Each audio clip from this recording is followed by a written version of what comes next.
The next question is by Yogesh Ingole from Kolkata, India. Associating partners with God is the number one major sin as per Islam. All Hindus do such worship and associate partners with God, Murti Puja. How will it be a major sin for them as they are not Muslim? So if Quran is for all mankind, then such non-Muslims who never knew that such a sin exists will not be held accountable for this sin. And on the day of judgment, will they be punished? So the Yogesh has asked a very important question, that the Hindus who don't know about the concept of major sin, the concept of shirk, how will they be held responsible on the day of judgment? Point number one. All the major religions, if you read the scriptures, they talk about monotheism, believing in one God. Whether it be Christianity, whether it be Judaism, including Islam, and including Hinduism. If you read the Hindu scripture, there are various verses talking about monotheism and talking about not to do shirk. If you read the Hindu scripture, Chandogya Upanishad, chapter number 6, section number 2, verse number 1, it says, Ikkam evidityam. God is only one, without a second. It's mentioned in the Sweta Upanishad, chapter number 6, verse number 9, that Nakasya kasij janitana chadipa. Of that God, he has got no parents. He has got no mother, he has got no father, he has got no superior. It's mentioned in the Sweta Upanishad, chapter number 4, verse number 19, Natyasya pratima asti. Of that God, there is no pratima. Pratima is a Sanskrit word which means an image. It also means a photograph, it means a portrait, it means an idol, it means a sculpture, it means a statue. So here, Sweta Upanishad, chapter number 4, verse number 19 is saying, Natyasya pratima asti. Of that God, there is no image, there is no photograph, there is no portrait, there is no idol, there is no sculpture, there is no statue. The similar message is given in the Yajurveda, chapter number 32, verse number 3, where it says, Natyasya pratima asti. Of that God, there is no image, there is no photograph, there is no portrait, there is no idol, there is no sculpture, there is no statue. Further, it's mentioned in Yajurveda, chapter number 40, verse number 9, Andhatma pavishanti ya asambhuti mupaste. They are entering darkness, those who worship the asambhuti.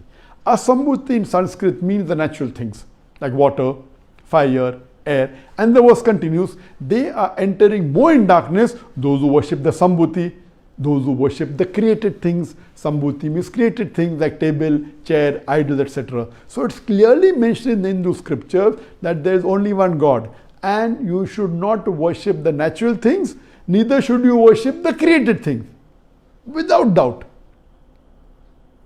And the Brahma Sutra of Hinduism is Ikkam Braham Dvitya Naste, Nena Naste Kinchan. भगवान एक ही है, दूसरा नहीं है, नहीं है, नहीं है, जरा भी नहीं है. There is only one God, not a second one, not at all, not at all, not in the least bit. So if you read the Hindu scriptures, even the Hindu scriptures believe in one God, and Hindu scripture is against idol worship. But unfortunately, the Pandits and the scholars of Hinduism, they hide this from the masses for their personal benefit. If you hear my lecture and read my book on similarity between Islam and Hinduism, or you can go to the website zakirnaik.com, you will find all these references. And coming to a second part of the question, that they may not be aware. Maybe he is a Hindu, he may not be a practicing Hindu, and he may be doing idol worship, but may not be aware, mentioned in the scripture. Allah says in the Quran, clearly, in Surah Fusilat, chapter number 41, verse number 53, Sanurihim ayatina fil afaqi wa fi anfusihim hatta yatabayyana Allahul haq. That soon we shall show them our signs in the furthest regions of the horizons, until it is clear to them that this is the truth. So Allah takes it upon himself that before a human being dies, he will give this message that there is only one God and he alone should be worshipped very clearly. Whether you deliver the message or not, whether I deliver the message or not, whether we read the holy scriptures or not, Allah has taken it upon himself that he will deliver this message to every human being before the person dies. But because of the society, the person understands the message, but he may say, okay, for now if I follow Islam, I may have to give up my business, I may have to stop drinking alcohol, I may have to stop cheating. So all these associated factors doesn't allow him to follow the guidance he has received. So who's to blame? He's to blame. And if a person is left alone without any interference, he will come to the straight path. And there was a research done on two tribes, the Kapauku tribe and the Australian Aborigines.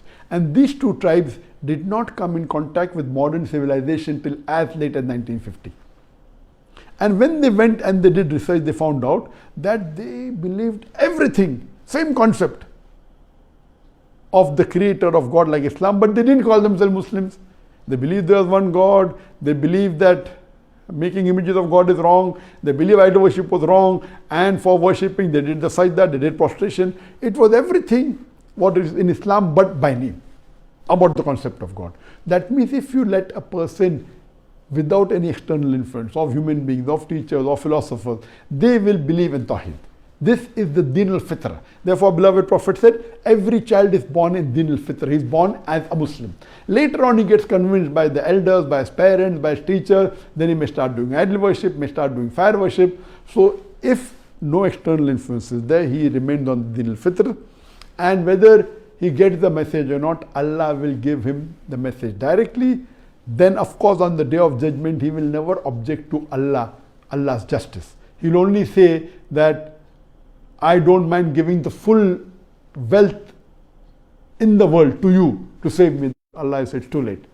He will only say that, please give me one more chance. Allah said it's too late. So that's the reason every human being should read the scripture. Read the scripture, he'll come to the straight path. Read the Quran, and they should worship only one God and should not associate partners with him.